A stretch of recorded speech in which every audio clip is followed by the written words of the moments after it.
Welcome to the Nikki and Rule podcast experience. I'm Rule Sample. I'm joined by the winner of the best local longleaf political ad, Nikki Bascom. Nikki, good evening. It's good to see you again, my friend. Good evening. Good evening. I did not win. I happened to be in the advertisement. It was about me, but all the props to Meredith and Mary Margaret. They are the genius behind that advertising, and congratulations to them for creating something so amazing. It was a great ad. It really was. You got I to might go. use it. I might use it again for something. Who You knows? got to go to longleafpoll.com. That's longleafpoll.com and bring up the article about the best political ads. And you will see our friend Nikki Bascom there as she ran for school board. Nikki, who's Yay. joining us tonight?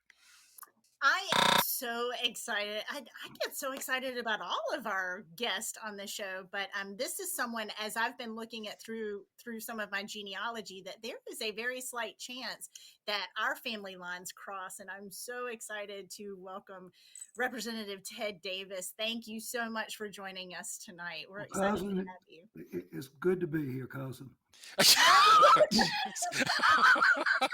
Oh man, it's going to be one of those nights. It is. Ted Can I does. can I say can I tell one story on Nikki during the election? Is it true that you dressed up like Supergirl and ran down the line at the voting site saying, "I'm here to save the day"? I did. I did. Oh, that was awesome.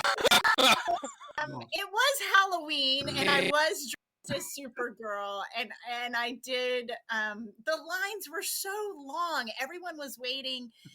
The line was about an hour and a half long, and I just ran down, just jumping around like a lunatic, yelling, "I'm here to save the day!" And they're like, "I'm good. What are you gonna do? Bring us pizza, water?" And I'm like, "No, just me, just me." You if And know, then I that's got something my kinfolk would do. That's why we probably are related. if I you was channeling my inner Ted Davis, is what I was. no, I draw the line at thinking of Representative Ted Davis in tights. That's Oh, boy, now I'm gonna have nightmares. Ted, you're joining us from your man cave. You've got cymbals back in the background. I don't. You play the drums, don't you, sir? I do. I do. And you used to play drums in a contemporary style worship band for a while, didn't you? No, I did it one night at our church when we started contemporary music. That was my musical career at St. Andrew's Covenant Church. That's Presbyterian. Presbyterians should never play drums in church, sir. It's just one of those things. Is that it's just that Calvin would roll over in his grave in 4/4 Probably time. would. Okay. But that was all right. It got us in the mood. Well, Ted, you are finishing up an incredible 2 years. It hasn't been the easiest of 2 years there in the North Carolina House of really taking on the governor at every single turn. You've had, is it 29 vetoes, overrides? Is it 29 or 39? No, no, no, no, no. I thought it was 27. Is it 27? Wait a minute. Yeah. I have a folder here. Ladies and gentlemen, we're going to pause here for just a minute as he goes into the archives of the Ted Davis personal veto override history book. 29. 29. 29. Nikki, 29 good vetoes. Nikki, I believe I said 29. Did I not say 29? You were correct. I You plead the always fifth. right, Rule. I plead the fifth. It's family. It's I family. mean, why are you even putting me in the middle of this? Well, your latest one, Ted, was SB, was it SB 382? 382. And Right. this one got a lot of press because it they said it was all about this disaster relief for Western North Carolina, and that was in it. But there's a whole lot more to this bill. First, what was that? What was the disaster relief aspect of this thing? Sure. Well, one thing I will say that I did not like about the bill is that it was done as a conference report.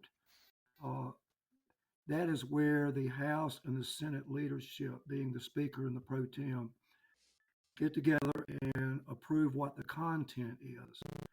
And they move it once again as a conference report, which cannot be amended. You Okay. either take it or you leave it.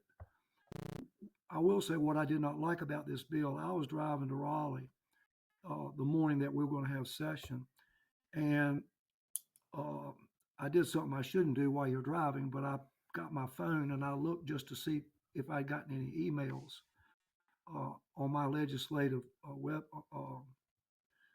um, phone or website. And yes, it said, here's the final version of the bill. Now you got to imagine this is like 10 in the morning. I'm on I-40 and they send me a 131-page bill expecting me to read it before we went in and voted on Wow.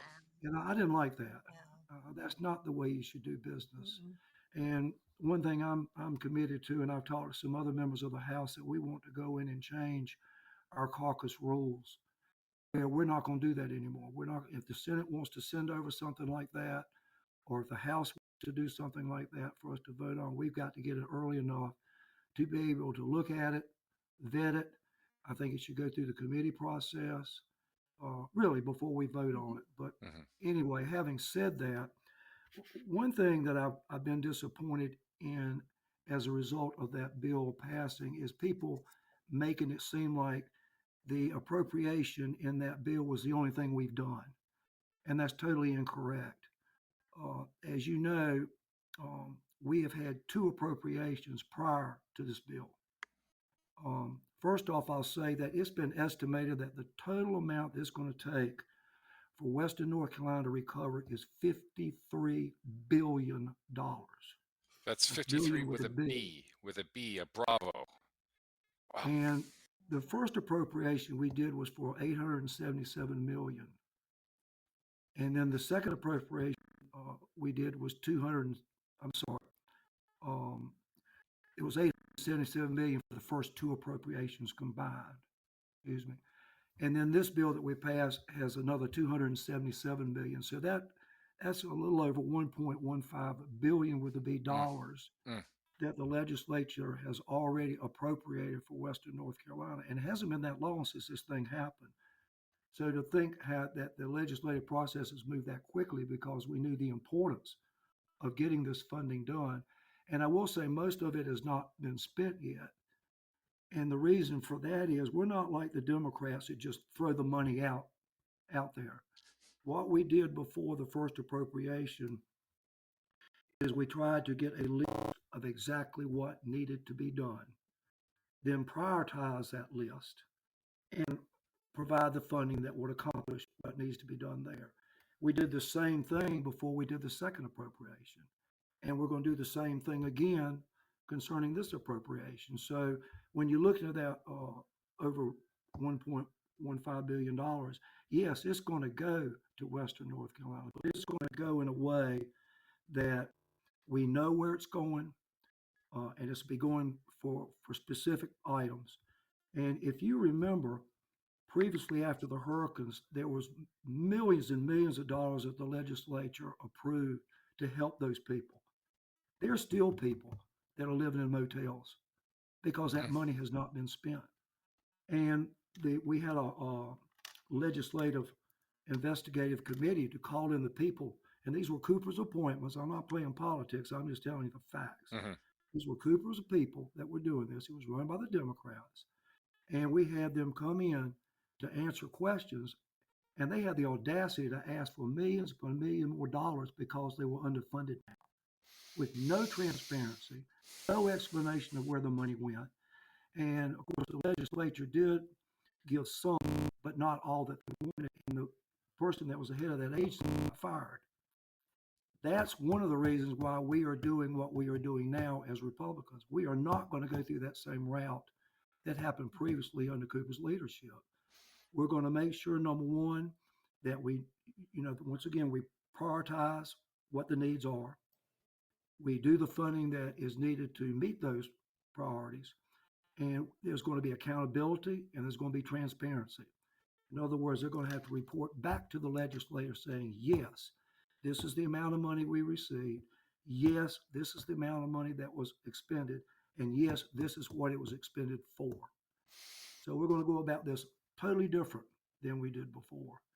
And one other thing, too, that's interesting is that we are trying to get money from the federal government. Mhm. Uh, President Biden has proposed $100 billion relief package for multiple states. And we had a delegation to go up recently and trying to seek $26 billion of that money for North Carolina. Wow. And the thing is, as I'm sure you're aware, normally when the federal government gives you money like that, there's strings attached. And one of those strings is the state has to put in at least 10% match. Mm. Well, that's a lot of money. Mhm. So another reason why we're being careful about how we spend the money so far is that if we just go and throw it out there right now, we may not have the money to make that match. Hmm. So that's another reason why we're being very careful in trying to get this money from the federal government. If we have to do a match, we'll have the money to be able to do that. Plus, we can do other appropriations for Western North Carolina, which we do intend to do in the next legislative session. And I might add, this is going to be something we're going to have to address for years to come because we ain't got $53 billion Yeah. to do this. No. And I know the governor wanted us to appropriate, I forget how much it was. That totally depleted our rainy day fund. And we're not going to do it. And once again, we've talked about this before. If you remember, Cooper was criticizing the legislature years ago because we were creating this rainy day fund Mhm. and not spending it. And what did we do when we had all these different catastrophes? We had that rainy day fund and we were able to help people, number one, and we were able to do it without either having to raise taxes or cut services. I mean, it just reeks of the difference between the way Republicans do things and Democrats do things. Yeah. And the proof is the pudding. Just look what happened. I think those of us here on the East Coast of North Carolina, Nikki, correct me if I'm wrong, is we get hurricanes and storms here all the time, but Yep. the major difference is that this hit Western North Carolina out of nowhere, and they're not really Correct. set up for this kind of stuff. No, they're That's not. And most of the people don't have flood insurance. No, not at all. Well, and I think it's a little bit different here. We're not sliding down a mountain. Half of our True. belongings aren't Mm. 50 miles away buried in mud either. The cleanup is a little bit different. I think fixing the infrastructure is totally different. I mean, I couldn't imagine trying to fix the roads and the bridges, and there's still parts of Western North Carolina that you cannot get to. You just can't get to them. The one thing I can say, and Mr. Davis can attest to this because his family's from Western North Carolina, or actually you're from Eastern Tennessee, is they're super resilient. They Mm. can do miraculous things that we couldn't imagine. It's almost like comparing apples to oranges. A major hurricane in Western North Carolina is completely different from a major hurricane in Eastern North Carolina. The only difference is they've never seen anything like this. We're kind of used to it. We know Mhm. what to prepare for. They've never seen anything, and we don't know how to help them either. It's something we've never seen before either. It's just One of the absolutely things, Nikki, amazing. that I really was very glad to hear from the people up there that one of the major avenues of help came from churches. hmm. Mm-hmm. The Yep. different congregations came and were helping people right off the get go and donating supplies, food, and that's a good feeling to It know that is. that was going on. And of I have course, a you got very the good federal friend. government coming in trying to help and do temporary housing. Of course, you hear complaints that FEMA's not acting quickly enough, yada yada yada. But once again, it's kind of reminds me a little bit of when this Gen X thing came out. Nobody knew what it was. Hmm. Well, that's kind of like up there in the mountains, like you said. They've never experienced anything like this. No. And horror stories I've heard of people sitting on rooftops watching other houses come by in the water. And it's just horrible. And businesses, it's going to take who knows how long for businesses to recover and people to get back to getting a livelihood. Um, It and is and just to hear those absolutely stories, I mean, it's awful. it As a is matter of fact, absolutely Representative devastating. Dudley Green, who lives up there, spoke uh, when that bill was the Senate Bill 382, the override was being addressed, and to hear him talk, I mean, you want to cry, Mhm. literally, to see what these people are going through, Mm. and There's this a is from really firsthand good knowledge. there's a really good group in Western North Carolina called Operation Gila. I think it's called Hilo. One of my girlfriends is working with them, and they have already had over 80 mobile homes, not mobile homes, but RVs Mhm. donated Mm. and for use in Western North Carolina for families to get them out of the tents. I mean, it was what 3 weeks after the hurricane hit that they started having temperatures dropping drastically and still living in tent cities. It's Yeah, definitely yeah, not for I've this. been receiving reports about that, and I know that people there are asking if they can have some relief from local zoning. Um, have them Oh get all these yeah. permits and stuff so Yeah. they can try to get some temporary structure, which those rules may apply to, waived so they can get in there. And they're doing it anyway. As a Yeah. matter of fact, there was a fellow from one organization said, "Look, I may be breaking the rules, but I'm going to help these people." Yeah.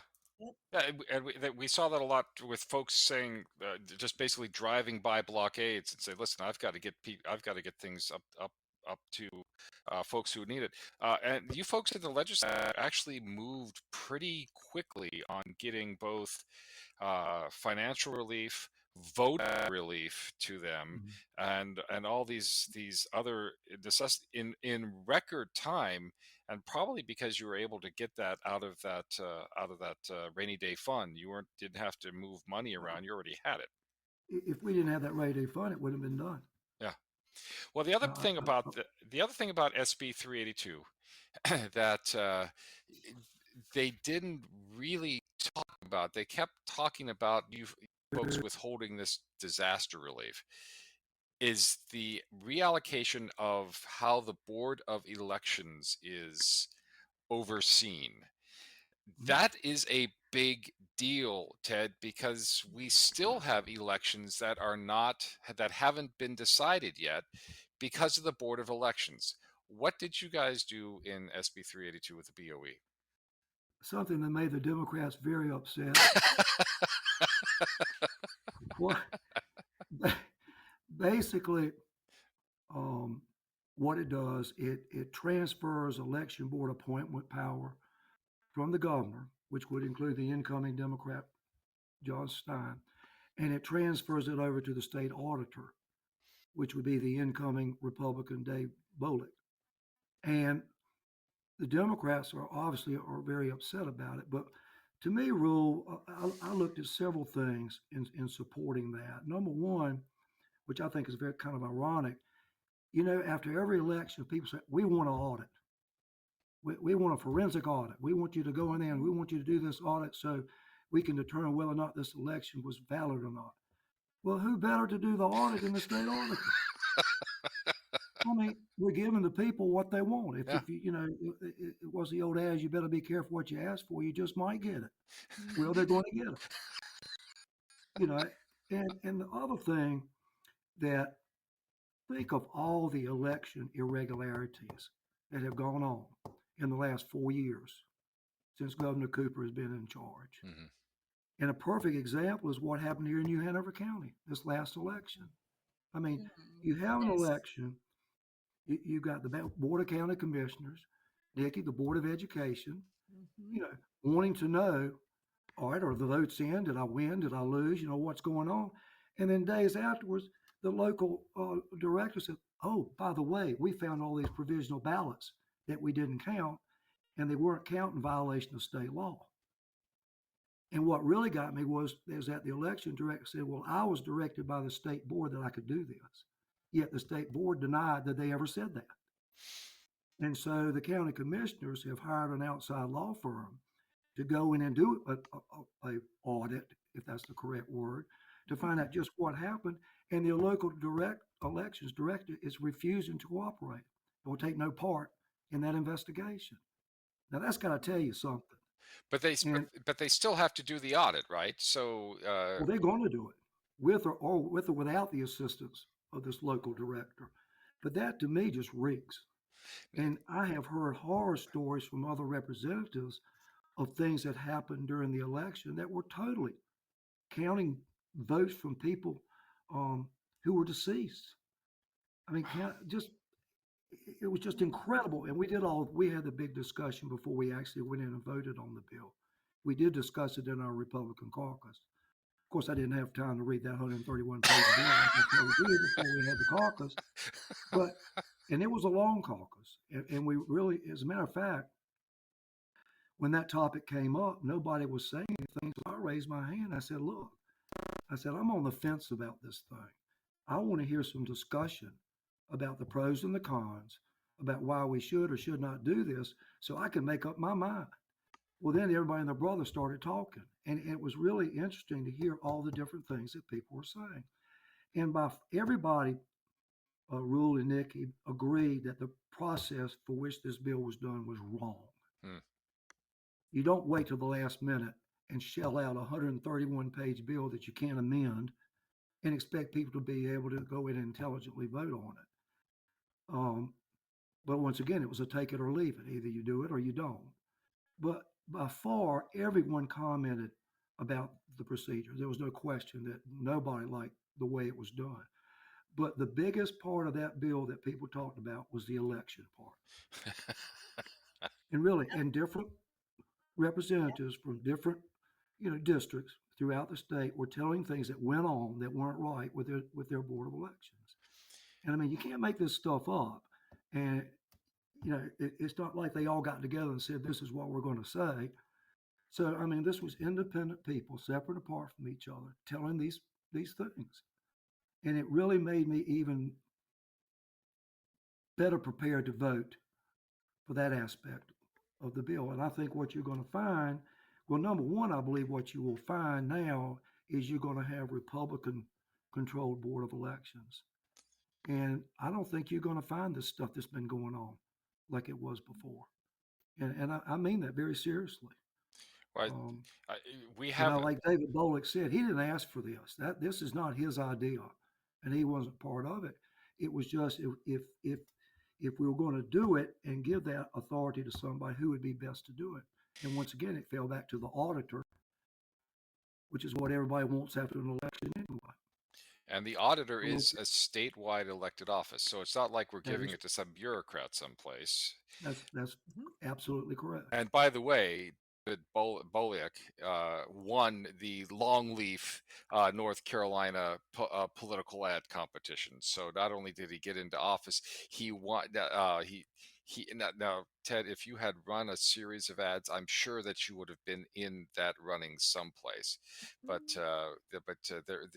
you weren't in that. You weren't in the showing this year. Well, he and I met on several occasions, and he was quite frank with what he wanted to do as auditor, why he was interested in doing that. And I supported him. Mm-hmm. One of the big things that we saw was, especially at UNCW, was all this last minute, same day registration. Mm-hmm. Are you folks talking about that at the state level of somehow getting that under control? You brought early voting down, which was amazing. Is there anything that the legislation can do to curb that a little bit? One of the things that I learned from this experience was I introduced a bill about requiring mail-in ballots to be in on, I think, by the end of close of business on election day. Mm-hmm. I had introduced, we talked about this before, I think it was like 7 different election integrity bills. And what we ended up doing was the House and the Senate came up with a combined bill that addressed election issues. And one thing that I did not think about, I really did not when I did that, and that language did go into that bill I'm talking about, the consensus bill, was what would be the penalty if you didn't count those votes like you were supposed to. So that's something that I know in talking with some of the other representatives that we need to address. Because right now, even though our local election director did not follow the law and did not do what they were supposed to do in those provisional ballots, um, what do you do about it? There's no penalty. That's right. So That's he, right. And it really, I could have thumped myself on the head, but I just never dreamed that anybody would violate, that provision, but they did. So yes, I think there's a desire to look at that to see what we can do, because if you're going to have a rule that you got to do something, then there should be something there to punish if you don't do it right, or else you don't have the incentive to go ahead and do what you're supposed to do anyway. Mhm. Well, So because you're and an I think there's honest some other person. things. I mean, I know one of the things that I introduced was a bill to reduce the time for early voting, Mm-hmm. and Ooh, yes. uh, both the speaker and the pro tem said, no, we're not going to do that. There's enough going on as it is now. Uh, so we're not going to proceed on that one. So I want to look at addressing that again, because I think what's Yes. going on now is absurd. I think it's Yes. absurd for candidates, and Nikki knows this, to Mm-hmm. sit there and have to campaign all those days of early voting, then try to find supporters that are willing to go out and work the polls for you during all those days, and then the Board of Elections having to be Working. responsible for that all of those days. And I guess what really gets me, when I was coming along, and I think through my first two terms as a county commissioner, you had one day to vote. That was it. That's the way it always was. Now there was an exception if you were in the military and overseas. Mhm. But I mean, if you wanted to vote, you got in your car or you got somebody to drive you and you went to your polling place and you voted. And that was it. And now we just got this ad nauseum of early voting days and all of this and all of that. And the least thing that we do, the Democrats say we're trying to suppress voting. And to me, the whole thing is just totally absurd. Um, and I think all these lawsuits are absurd. I think everything is absurd because why can't you have an election? People go vote. Let's determine who the winner is, and let's move on with the program.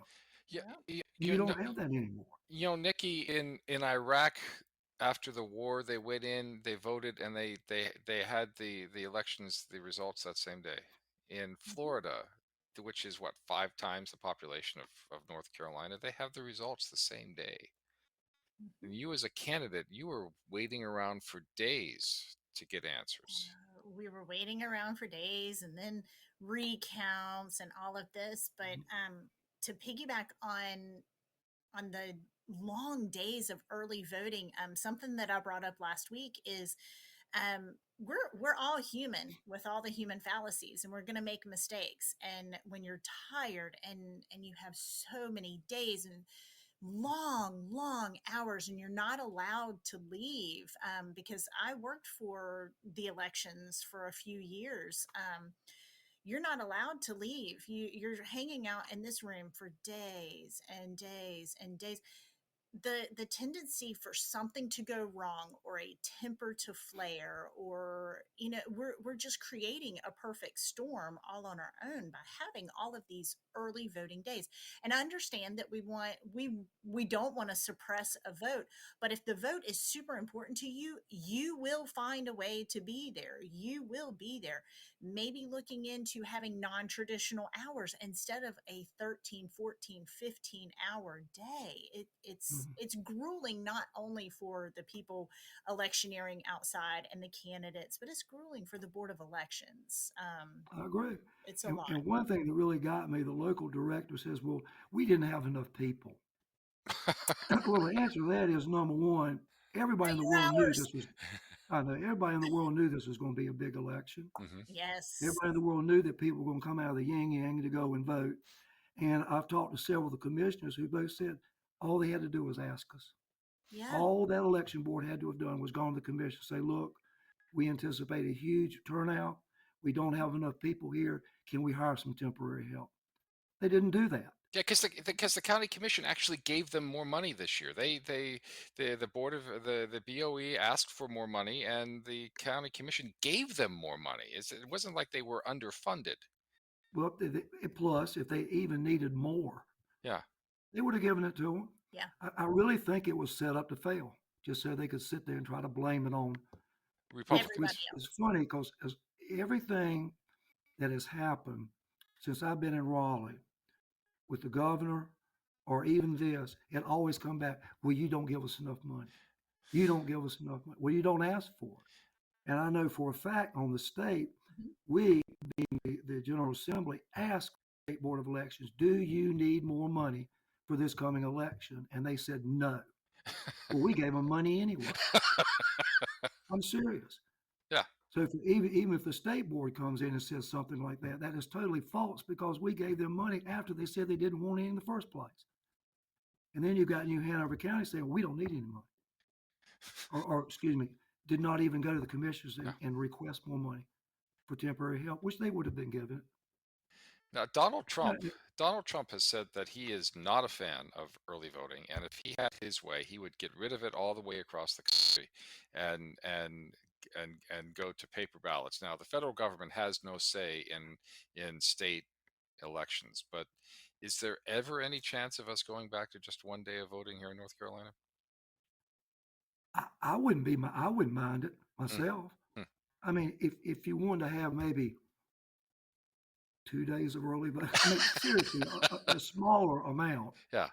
Because I understand that people can get sick and not be able to vote, Yeah. or people may have some sort of personal emergency that could prevent them from to vote on that one day. Right. So I'd be willing to sit down and try to figure out a much better way to do this. But I think the way the system is right now is absurd. Yeah. Well, I really do. on a lighter note, as I look at the two of you in split screen, I'm actually starting to see more and more of the family resemblance. Yeah. Probably, Turn to the probably. side, Nick. See that side view? Don't you Well, think? I was kind of looking in the flowing lock of hair area, but that's okay. Look, hey, wait a minute. Now, don't pick on the bald guy. What do you got going on for the holidays? You're home from the legislature, is that right? Let me do one other thing if I could. There's another thing we did that day, and that is we passed a constitutional amendment Yeah. that will go on the next election about voter ID. And of course, the beauty of a constitutional amendment is the governor can't veto it. Yeah. So we don't have to put up with that mess. But really, it's very simple of what that amendment would do. And that is, as you know, right now it's the law in North Carolina that if you vote in person or if you do an absentee vote by a mail-in ballot, you have to provide a voter ID. Well, previously, there was a constitutional amendment that went into effect that says you have to have a voter ID when you do in-person voting. But there's no mention in the Constitution that that also applies to absentee voting by mail-in. So what this constitutional amendment would do would be to add that so that the Constitution would say the same thing that our current law is. And so one thing that would do obviously is make it consistent with North Carolina law. But quite frankly, the other thing, it would make it harder for courts or future legislature to undo these rules. So that was the reason why we went forward on that. Because, you know, we being Republicans have fought long and hard to get voter ID in, which the Democrats do not want. And you're going to love this. I got an invitation to Josh Stein's governor inauguration. Guess what you got to have to get in? An ID. An ID. Of course. I remember, I still have it on my phone. There was years ago, you know, Reverend Barber, they had the moral majority Mondays and all that stuff. And they were so against voter ID. Well, he had a rally in Raleigh, and I got a hold of one of the pamphlets talking about the rally. And one of the things it said, you got to bring an ID. Amazing. And I guess to go to the rally that was going to argue against voter ID. And the other, but you got to let ID to get in. the other addition of the state constitution is this whole idea of that you have to be a resident of the a citizen of the United States in order to vote in any election in North Carolina. So Mhm. um, it's a lot of great things going on. So let me go back to my earlier question. As Nikki sits over there in her horrible Christmas sweater, and Santa's favorite. what do you got going on for Christmas, Ted? I'm going to my cousin's house. Are you up there in moonshine territory? My No, in house? Nikki's house. Oh, My Nikki's house. house. Come Yeah. on. Come on. No, Mr. Davis, thank you for joining us tonight. It's sure oh, good talking to you. anytime. Anytime. I'm really glad y'all are doing this. Well, I think it's going to be thanks. great. Thanks. I'm a co-host to a wonderful, wonderful person. So, Oh, we're gonna. I think I'm the co-host to a wonderful person. Rule and I No, have a no. lot of fun. I think Rule's got the best part of that deal. I do. I do. Aw. It's the same thing in my marriage. Is that for during my anniversaries, I get congratulations and Pam gets condolences. I'm not really too sure why that happens. So, I uh, can understand that. Yeah. Ted, we're going to let you go. Thanks for joining us tonight. Okay. My pleasure, Rule. Nikki, a Thanks, pleasure. Ken. We'll Merry Y'all talk to take Christmas. care. you. Merry Merry Christmas. Christmas. So, boy, that was great. That was great. I'll That tell you was what. that was fun. I love Representative Davis. He is such a genuine person. I really do enjoy him. You know, we talk a lot about term limits and everything else, but you know what? He's been there for a while, and he gets a lot of things done. He knows how to move, and we have New Hanover County in the front row of the legislature simply because he's been doing this for so long. Uh, Yeah, but you know what? I think the reason why we have to talk about term limits is because of people that get into office that are not as honorable yeah, as Ted Davis, that aren't as honest, and they use their position of power in nefarious ways. I I honestly think because we are just so lucky and so blessed to have Mr. Davis on our side. yeah, Speaking for all of his constituents. He doesn't speak just for the Republicans. He's speaking for all of his constituents, which yeah, gives you a good feeling that he is honorable. He yeah. really is. He lives up to that name. He's a statesman. You know, there are politicians, and he's a wise politician in his own right, but he's a statesman, and that's always a good thing. So, let's moving on to some other things that are going on around the area real quickly. Um, Crystal Mangum, or however you pronounce your last name, out What a of the blue. teasy.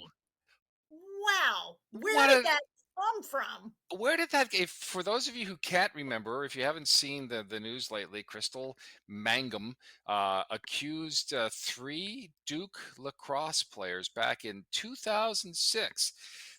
Nikki was graduating middle school back then, but back in I 2006, wish. but Holy cow. out of the, That's you're the welcome. year, actually, that's the year I met my husband. I was a single mom, and Warren and I met in Oh 2006. So I wow, remember this story.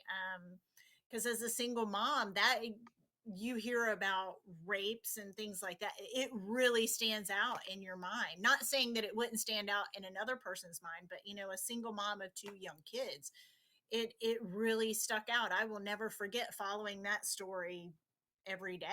yeah. I mean, by the way, if you do have young kids who are and you're listening to this podcast, we'll keep it PG, but just so you know, but she accused three Duke lacrosse players of gang raping them, and as the story went on, it got worse and worse and worse. Yet at the same time, Hmm. there was less and less oh, I lost it. Corroboration. There it is, of the story to the facts. But the prosecutor at the time, who is a Wilmington native, Michael Nafong, Hmm. kept pressing forward, and it took an attorney general by the name of Roy Cooper to step in and say, enough is enough. There's nothing here. And he not only did he stop the process, he got on and said, these three boys are innocent. And that, I think, was the starting point of this whole idea of the press taking over everything. These boys were condemned by the media, Nikki, and we're continuing to see that today. They were. There was a newscaster here in town who told a friend of mine that there is a difference between a news anchor and a media person. A news anchor is going to tell you the facts, or at least you would hope that they would just stick to the facts. Media can sometimes drive a narrative, Yeah. or put innuendos out there, and it's kind of sad. And from what I understand, the lacrosse players actually did win a settlement with Duke University back in 2007. Because of how Duke University handled the case. So you've got so many different things that were playing into this court case. But why she comes out now, so many years later, and here she is, she could be free in the next 2 years because she was arrested for killing her boyfriend.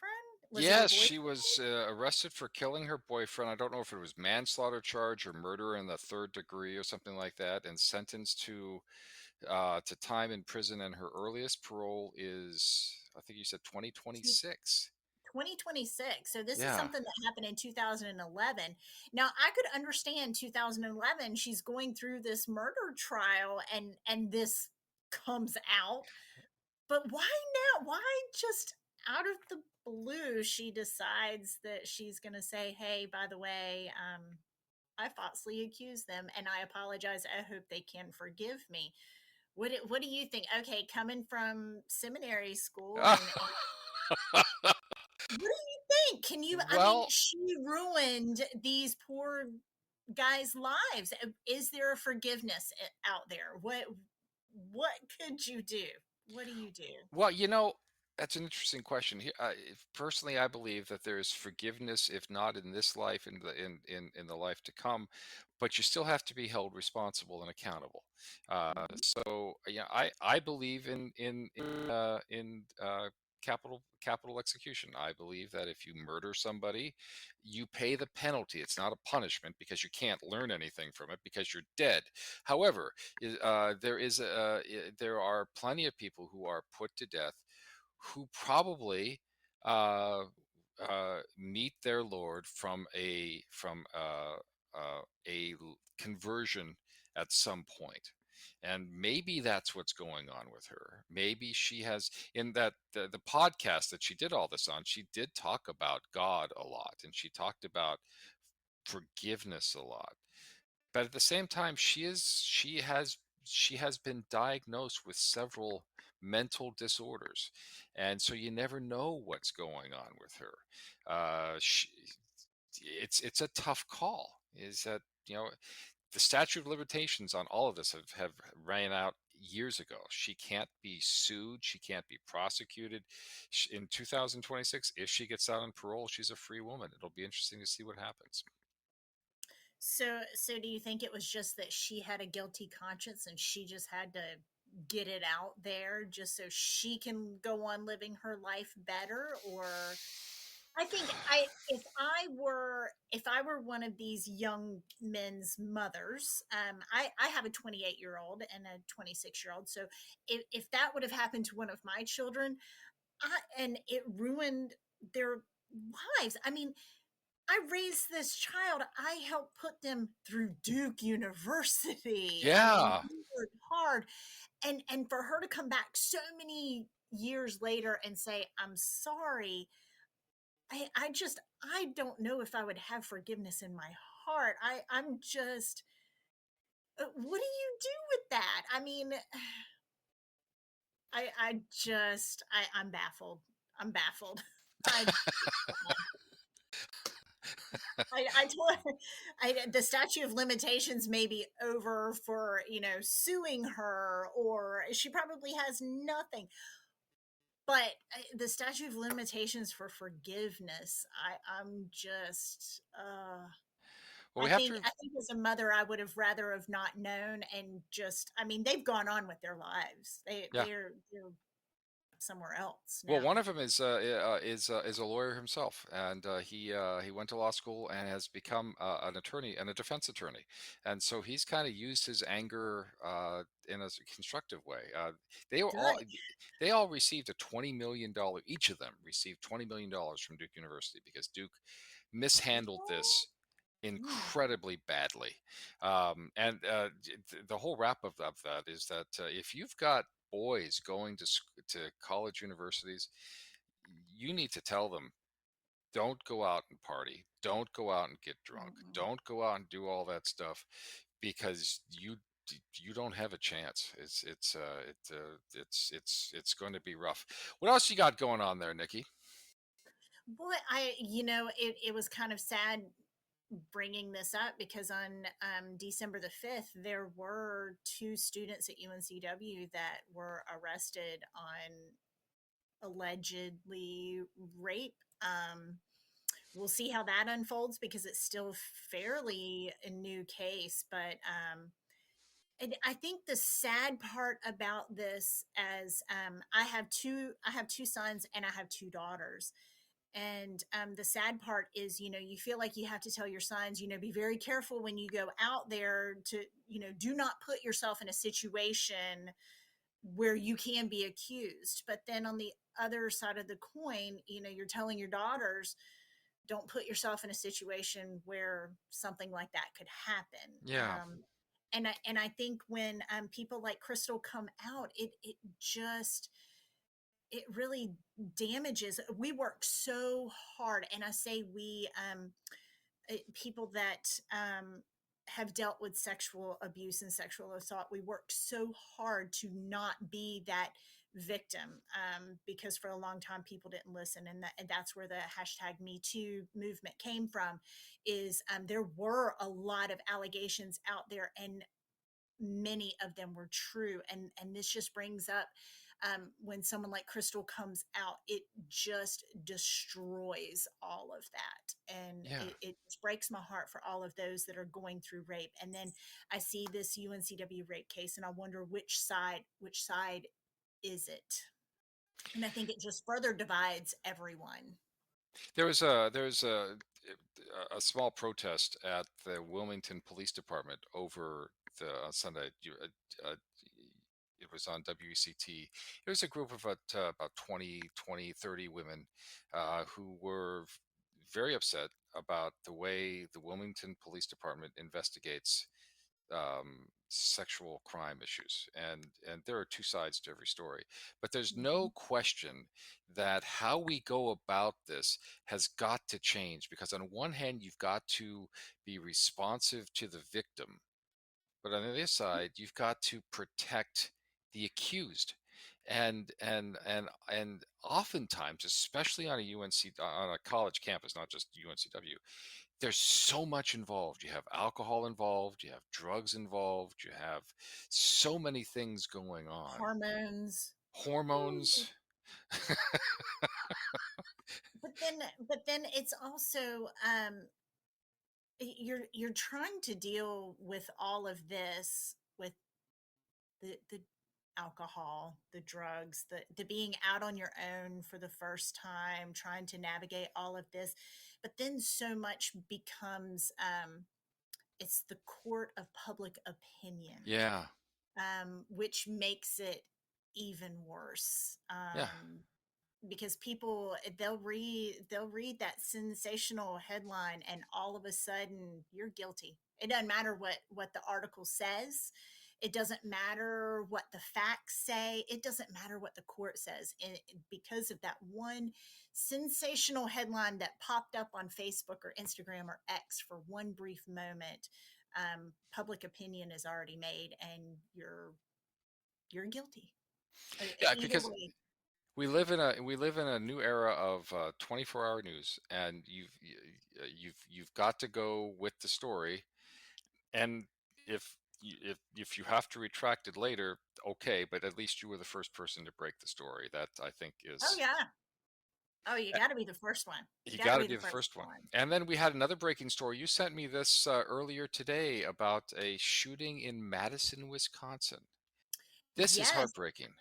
I was just watching it on the news right before we came on. It was at a Christian, private Christian school in Wisconsin. I might have the facts wrong because it was about an hour ago that I was watching it, that two students were killed. The shooter was killed, and two were critically wounded. At Mm. the time that I came up to do the podcast, they hadn't announced how old the children were, but it was a K through 12, so it could have been a high schooler. I don't know any more details, but definitely something to watch as it unfolds. It's heartbreaking, heartbreaking. Yeah, JD Vance, the incoming vice president, talked about this on the campaign trail, and he was excoriated by, again, the liberal media when he said, "This is our new reality. This is the world that we live in."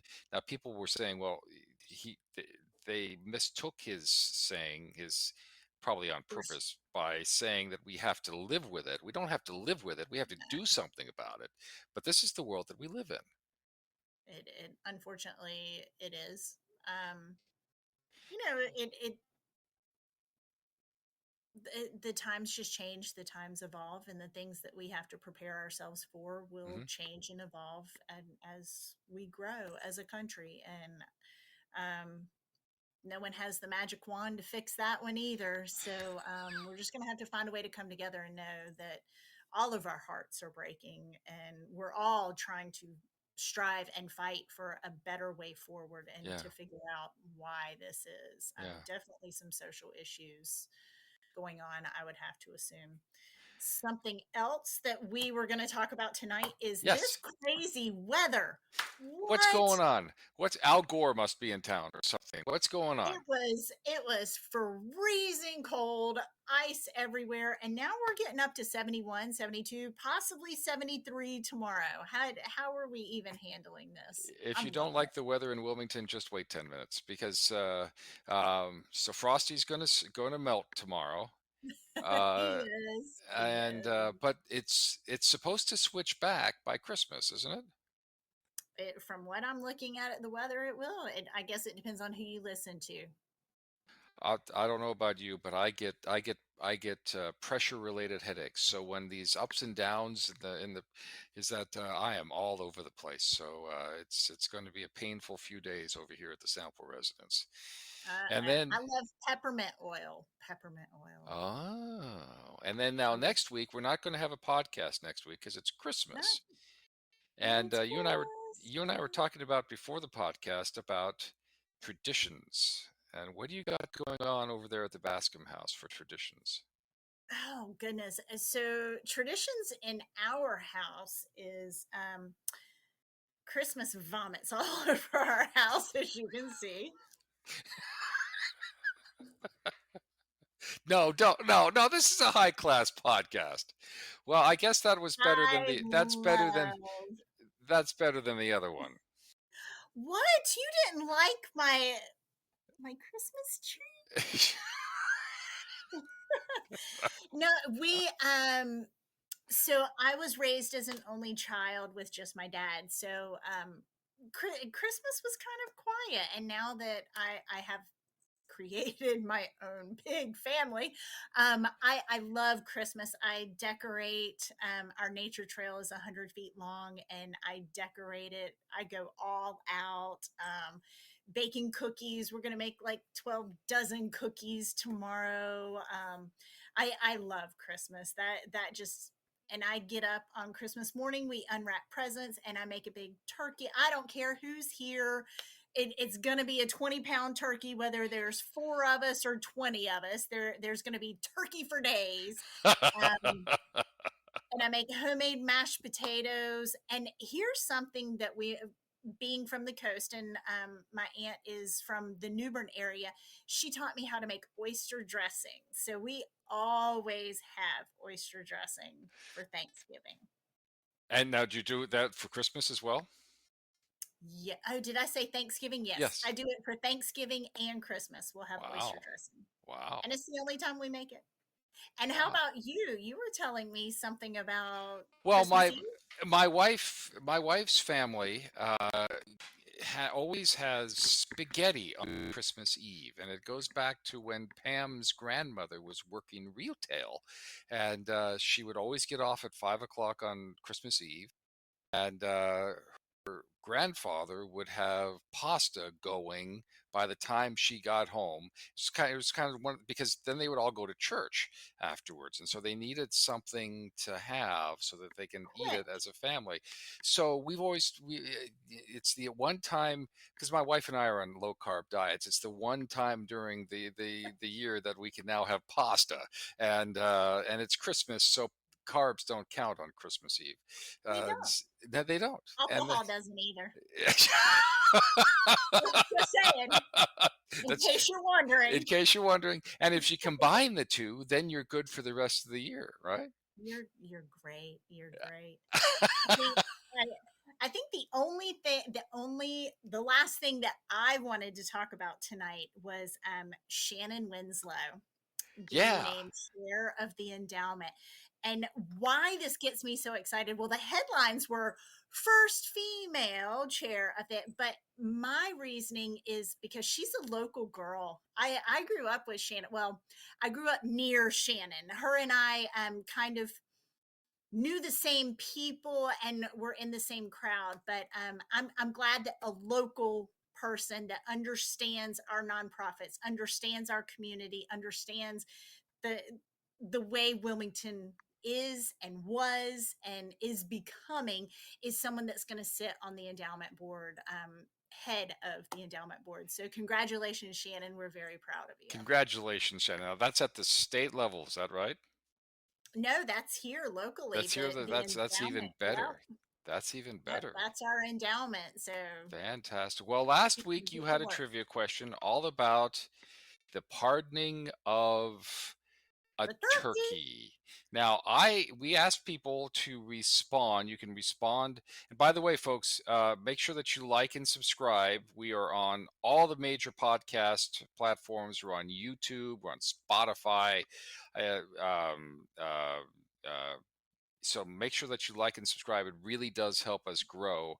And we ask that you respond to the trivia question. I had one response. It was my father Oh, who said Roosevelt, the second one. But he's not right, right. is he? You know what? I'm gonna have to go back and look.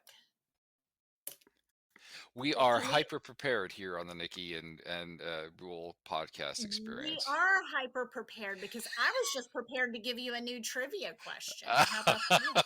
We can't go on without answering the last trivia question. Answering the last trivia question. I'm gonna go look. I actually So the question from last week was, who was the president who did the first official? the first official pardoning of the turkey was Carter. It was Carter. Yep. And the unofficial was John F. Kennedy. John F. Kennedy. And Yep. then so And then Carter. President Carter made it official. Okay. And then I think it was under Obama that we started pardoning 2 turkeys. Oh, Yeah, we learn something new every I day. think that's the case. Okay, what do you got for trivia for Christmas? And we're gonna give you 2 weeks to stew on this one. Well, I gotta decide which one I was gonna do. All right. I like the Well, one that you. one. I like the second one that you came up with tonight. All right. No, I like the first. Well, okay. Okay, What then was go the with the first second? one. This is Now the you're from. gonna have to remind me what the second one was. Is it first base or second base? Who's on home? I know who's on first base. Who's on first base? That's right. Okay.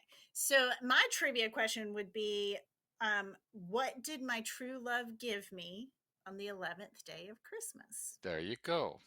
There you go. So, what was the gift from my true love on the 11th day of Christmas? So, you can answer that on YouTube.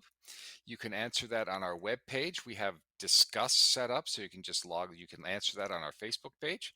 But the first person timestamp to give us their answer gets that sweater that Nikki is wearing.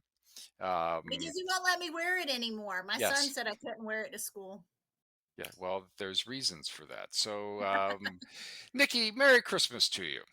Merry Christmas, Rule, and thank you for joining me in this wonderful adventure. My pleasure and my honor. My Merry Christmas to all of our listeners and our watchers, and we will see you in 2 weeks. Bye. Bye.